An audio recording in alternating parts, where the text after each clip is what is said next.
14-19 మధ్యకాలంలో రాయదుర్గం నియోజకవర్గంలో 7,50,000 పైచిలకు మొక్కలను నాటాం.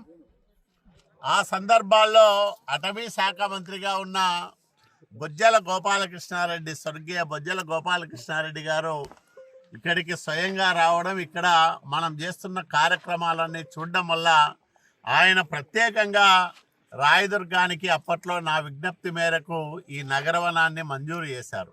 ఇది 50 హెక్టార్ల విస్తీర్ణంలో అభివృద్ధి చేస్తూ ఉన్నాం. జల సంరక్షణ కార్యక్రమాలు ఒకవైపు, పట్టణ ప్రజలకు వినోదాన్ని పంచే కార్యక్రమాలు మరోవైపు, అట్లాగే చిన్నపిల్లలు ఆడుకోవడానికి తగిన వసతులు కల్పిస్తూ ఉన్నాం. ఇదే కాకుండా భవిష్యత్తులో ఇక్కడ వసతి కూడా కల్పించాలనేది